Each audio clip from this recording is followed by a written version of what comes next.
and welcome to Real Shame. It is a twice a week, sometimes more, show that we do here where we talk about our list of movie blind spots, our list of shame movies that we haven't seen that we feel like we should fix and we should see those. My name's Andy. And I'm Adam. And today we are going to talk about a Bill Murray comedy from 1981 called Stripes. But before we get into discussing how we feel about Stripes, we always like to start off Monday's episode with what we've been watching lately. So Adam, what have you been watching? It's a good question.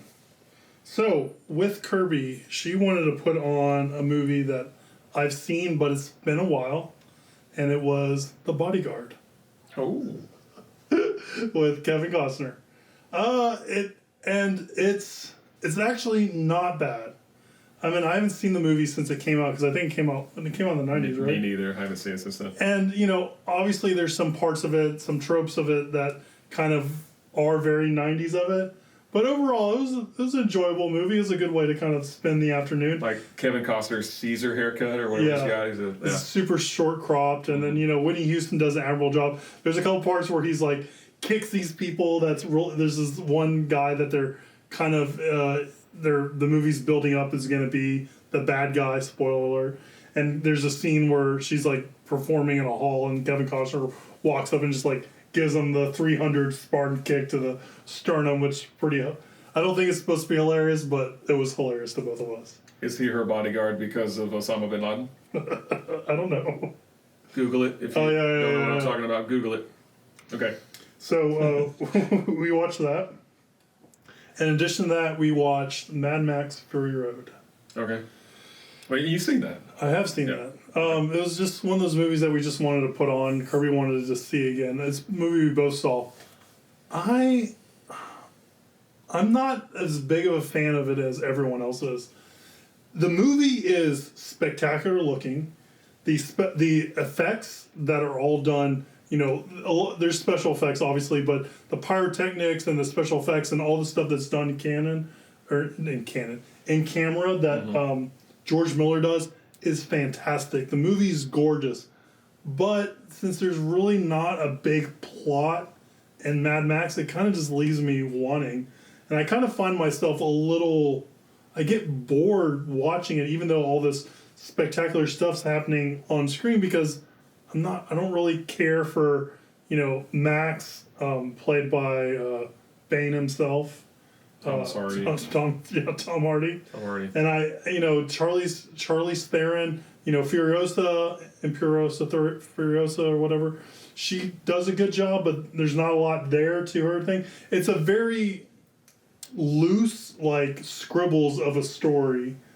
And I can get that a lot of people enjoy it and can look past that, or that doesn't bother them. But for me, it's just kind of like, why am I watching this if I don't care about anything that's going on? Well, we've established that you haven't seen the other Mel Gibson Mad Max movies. Is that right? You haven't seen Mad Max or Mad Max 2, Road Warrior, whatever you want to call it. Yeah, Mad Max Beyond Thunderdome. I might have seen Road Warrior. I've seen clips of Thunderdome because that was like on HBO all the time growing up.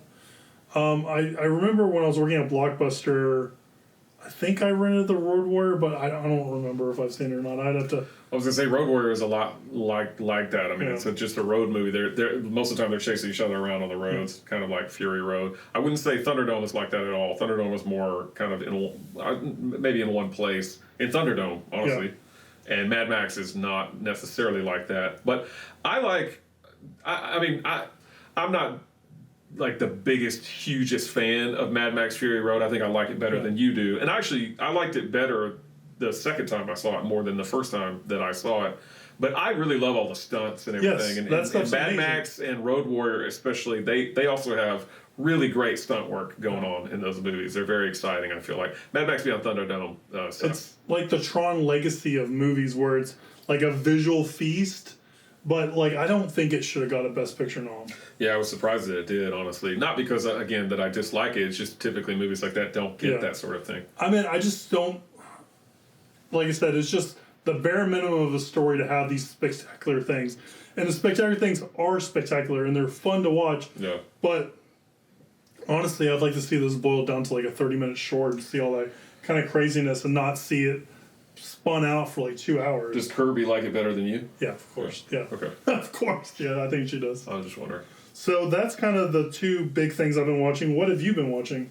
So I finished BoJack Horseman on Netflix. They had they came out with their 6th and final season recently, and I think somewhere around in season 4 when that happened. So I turned up the juice and hurried up and chugged through the remaining episodes. I like that show. I thought it was good overall. It was a lot different, I think, than I expected going into it. I felt like it was going to be more of a, I don't know, Simpsons type show or something, because I really didn't know what to expect. But it obviously gets a lot darker and more adult than the Simpsons or anything like that ever would, even Family Guy or whatever. It's not, I mean, yes, it has funny stuff in it, but it's also very dramatic as well. I watched, I recently, or a few episodes ago, whenever I mentioned that I had been watching some Jackie Chan movies, I watched the Police Story 1 and 2, and then I watched Super Cop, which is actually Police Story 3. I watched Jackie Chan's First Strike, which is Police Story 4. But again, it was marketed as First Strike over here in the States because we weren't really aware of the Police Story movies at that time. First Strike is the first real dud that I've seen recently. And I've seen it before, just like I'd seen Super Cop before. It's just not nearly as good as the other Police Story movies in the franchise. It's not as good as Rumble in the Bronx. And it's very anticlimactic. The ending is just very... Yeah. It's a dud, honestly. Again, the stunt work is pretty awesome, like as it always is in Jackie Chan movies, but this one was kind of a stinker compared to the other Police Story movies that I've seen. I still have to watch New Police Story and the Police Story Lockdown. I haven't seen either one of those, so I'll probably discuss those in a future episode. Okay, so I think I've seen First Strike. Yeah. Too. I remember renting it at the video store, but I don't remember. Yeah, I don't remember much about it. Okay, so and then I watched 2 movies, which I believe they both came out last year. Both heavily critically lauded. I think wound up on a lot of critics' top 10 lists. And honestly, both of them, I'm not quite sure where I stand on them. They were The Lighthouse with Robert Pattinson and Willem Dafoe. Oh, I didn't know you were going to see that. That's and cool. Portrait of a Lady on Fire. So yeah, a French film.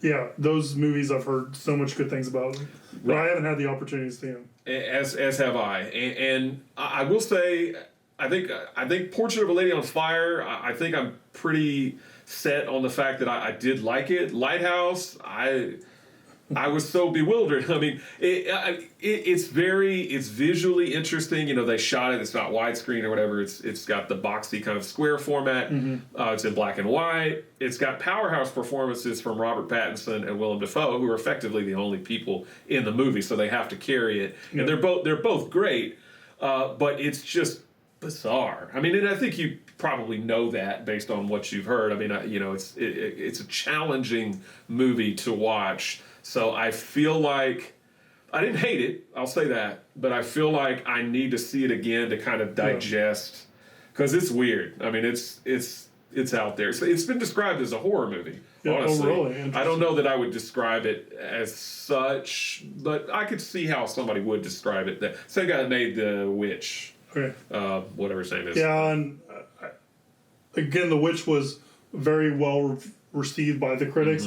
But for me, it was very long and just very slow burn, arduous, and I kind of lost interest part of the way through it. Portrait of a Lady on Fire is very sumptuous. It's very easy to look at. The cinematography is really great, and they're actually spending a lot of time by the ocean, and so they're on these cliffs, and it's very, very beautiful to look at. The story itself is very tragic. There's 2 women who love each other, who basically, for whatever reason, cannot be, well, not whatever reason, I mean, it's told in the movie, but they cannot ultimately be together. I think, obviously, I had an easier time watching this film than I had watching The Lighthouse, but I still felt like, again, I felt like I liked it overall, but I felt like I was missing something because people were picking it as the best film of the year, second best film of the year. I mean, yes, it's good, but I feel like maybe I should watch it again. Maybe I wasn't paying enough attention or something. So I feel like both of those films I probably need to revisit at some point in the future just to kind of solidify what I felt and to make more sense of The Lighthouse, because it's out there. I do want to watch Portrait of a Lady on Fire. The Lighthouse, maybe not. Yeah. We'll see. But yeah, those are good. Those are good movies. So if you watch them again, let us know. All right, I will. All right, so that's what we've been watching. And so now let's dive into our review of Stripes. A 1, 2, boom, shakalaka, boom, shakalaka, boom, shakalaka, boom. Where the hell have you been, soldier? Training, sir! Training, sir! You know, Stripes is a movie that's directed by Ivan Reitman and Harold Ramis. It's a movie that Andy hasn't seen, but also a movie I haven't seen. I saw the first movie they did together, which is Meatballs, also starring Bill Murray, which we're going to talk about in the following episode, but have not seen Stripes. So a little about Stripes is you have Bill Murray and you have Egon from Ghostbusters, and they're both basically Bill Murray is basically quits his job, just doesn't know what to do with his life, and he talks his friend into joining the army with him to kind of straighten it out. And the army has all these things, you can go different places, you get education, he talks about the GI Bill and all that kind of stuff. So they both enlist in the army, and then hilarity ensues as they work through boot camp and eventually, you know, earn their way out of boot camp, graduate, I guess, from boot camp, and then they get sent to Europe. And you just get to follow their hijinks as they, in the madcapness of Stripes and them being in the army. I feel like that is my description of it. Yeah. So, Andy, what did you think of Stripes? I liked it. Right. I thought it was funny. I didn't really have high expectations. I didn't really have low expectations. This is a movie that I'd seen the poster or the box art for years. Obviously, I knew that it was Bill Murray, but I had never really had a desire to see it. I don't know why. I mean, because I've seen, I think, most of Bill Murray's other movies. But I really, I did like it. I thought it was funny. It's very kind of thrown together. I mean, it's not super cohesive. After they graduate or whatever from basic training and they go over to Europe and then I'm surprised the movie didn't end there. They're trying to guard this souped up kind of RV thing, and they end up taking it into they don't. Bill Murray and Harold Ramis are off with their girlfriends, but the RV itself with the rest of the troops goes into Czechoslovakia, and then Bill Murray and Harold Ramis and PJ Soles and Sean Young, who are their girlfriends, have to go rescue them, and that's kind of the end of the movie or the climax of the film. But no, I liked it. So I'm not, that you got people that are super fanboys of Bill Murray. There's definitely some movies of his that I like. There's definitely some movies of his that I don't care for, but I'm not one of these guys that worships at the altar of Bill Murray and thinks that just everything he does is comedy gold, because I don't think that's a true statement. I think he is a funny guy, but I think he can do some things that definitely are not very funny.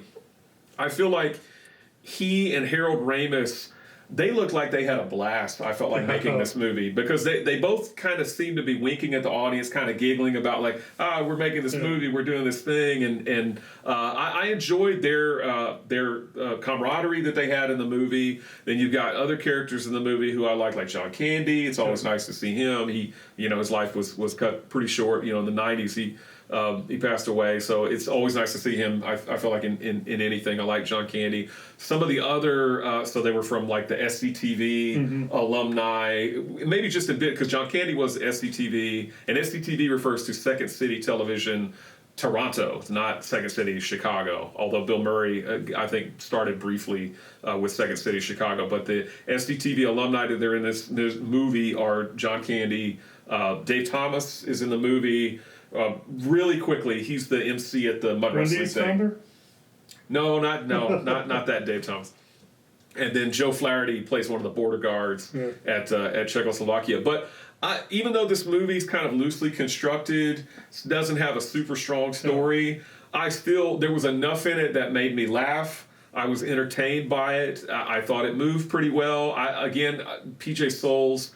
Thankfully, she's not blasting the Ramones in this movie. She was Riff Randall in Fast Times at Ridgemont High. She's not blasting any Ramones. I like her and Sean Young's kind of union. Their relationship with the Harold Ramis and the Bill Murray character, or Ramis, however you say it, and Bill Murray characters. I don't believe for a second that those girls would fall for those guys, but But still, I liked the fact that they kind of, it's their love interest in the movie, and they seem to have a good time kind of goofing off and playing around, particularly when they go to the guy's house, the general, whoever's out of town, and are kind of fooling around on the stove and whatnot. So it's very loosely constructed kind of vignettes until you get to the European part of the movie. But I enjoyed it. I thought it was a breezy, good time, honestly.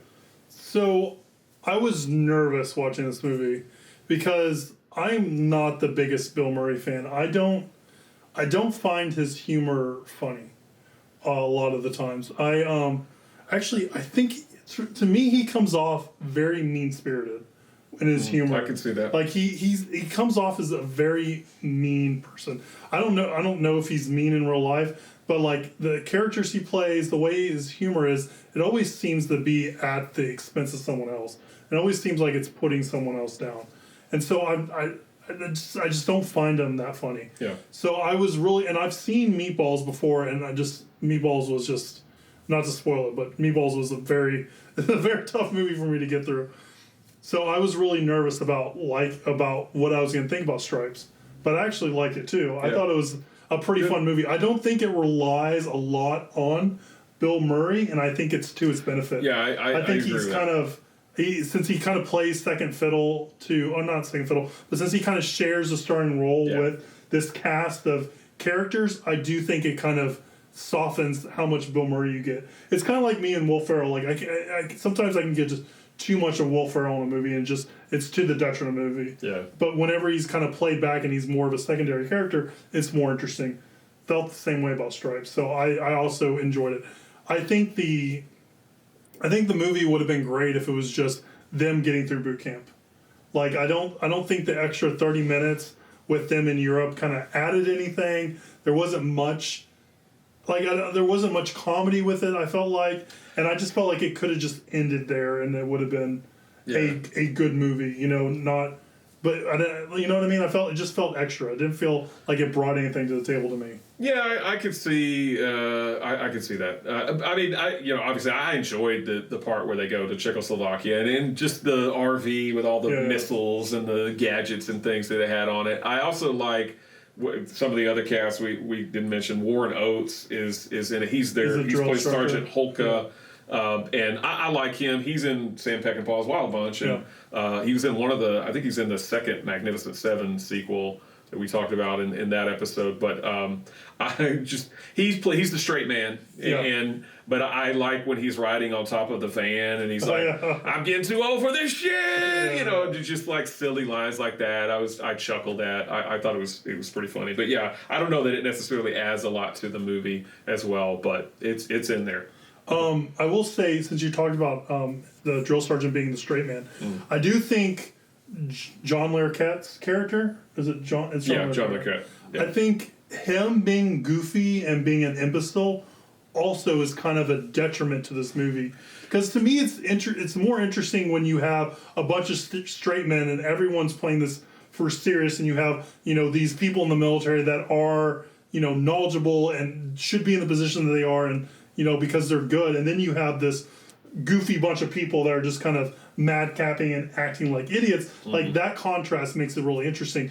But it kind of takes away from the movie, in my opinion, whenever you have like Bill Murray and his whole class of cadets acting up, and then you also have John Larroquette's character who's also an imbecile and fumbling through and causing other hijinks. I just felt like it kind of it was to the detriment of the movie. It kind of took away from the interestingness of, what Bill Murray and Harold Ramis are doing. You know what I mean? Yeah, I don't think John Larroquette added anything to this movie. Yeah. In fact, when I was writing down in my notes kind of who the cast were, I already forgotten about him. Because he really doesn't do a lot in the movie. Yeah, he doesn't do a lot in the movie.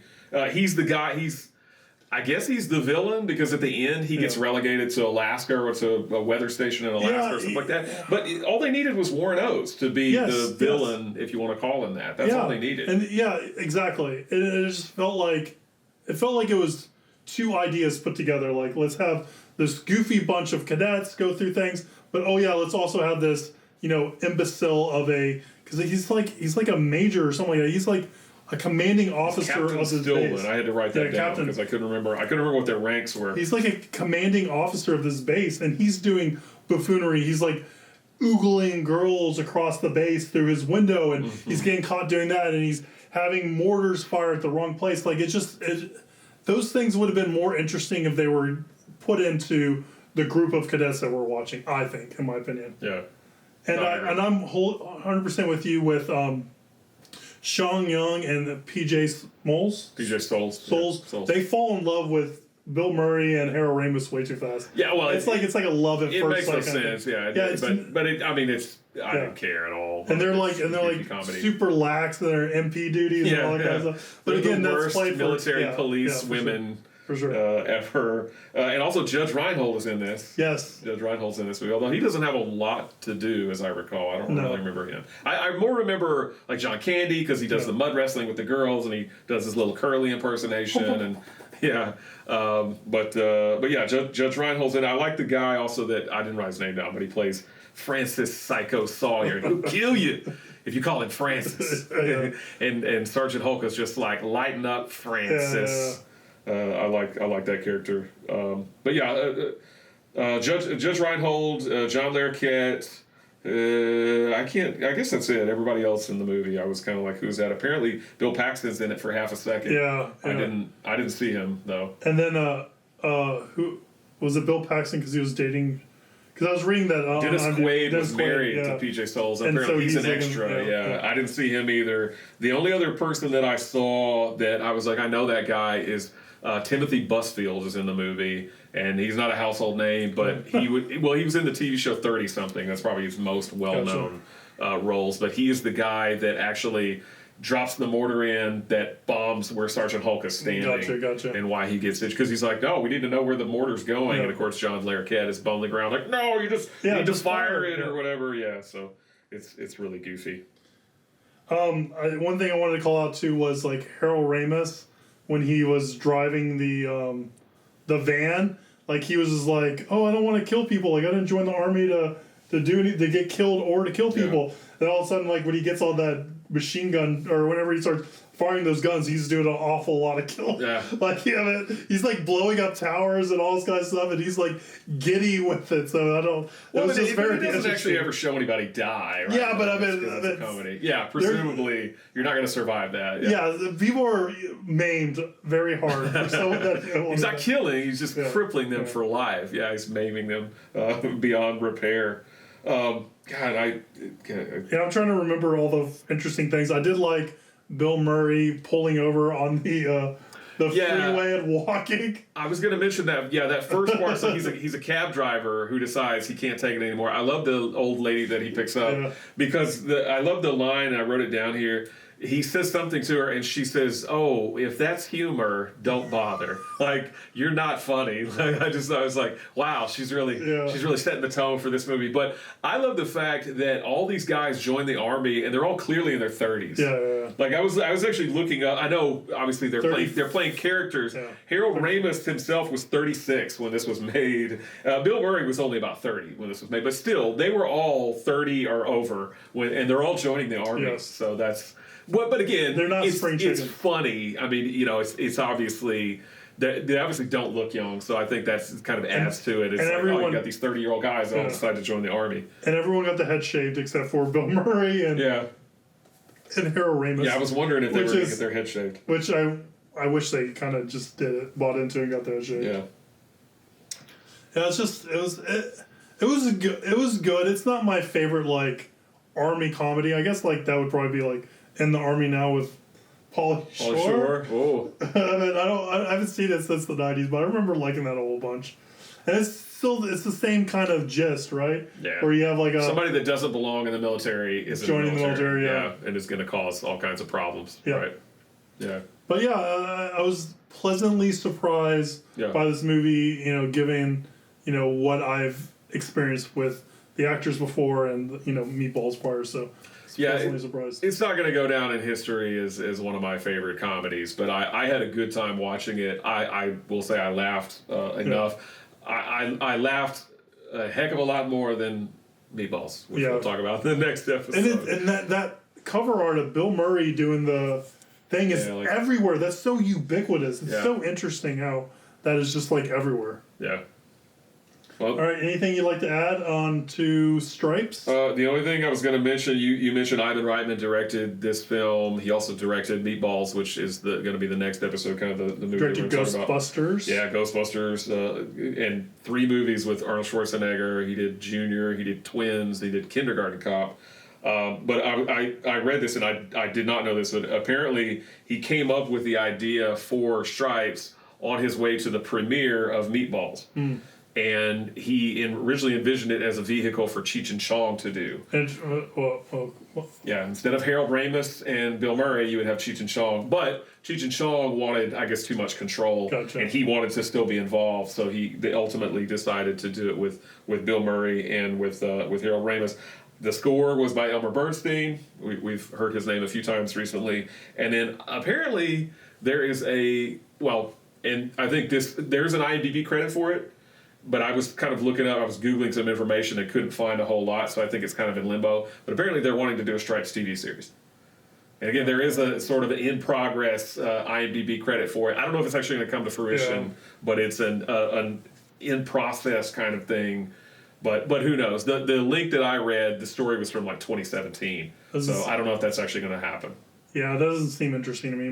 Maybe someone can come up with a cool plan or cool take on it, but I just feel like it just feels like it's one note. Yeah. You know, it's just like these imbeciles and doing army stuff. Like, where do you take that? I feel like we've already had a Stripes TV series, and it was MASH or something, right? Yeah, I mean, I don't know that we need something like but that. I feel like MASH. MASH had a lot more heart. Yeah, that's more drama. I feel like MASH wasn't as madcap as like this is and stuff like that. I think the movie was more madcap than the TV series. All right, so and then the Rotten Tomatoes score, which we've recently been doing, that 86% fresh. 79% audience score. So yeah.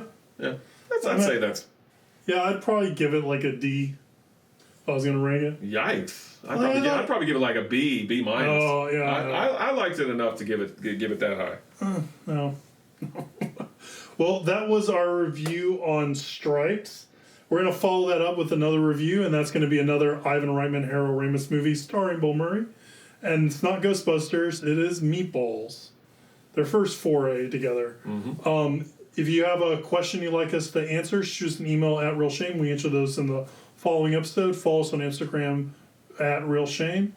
And stay tuned because we'll be reviewing Meatballs next. Thank you guys.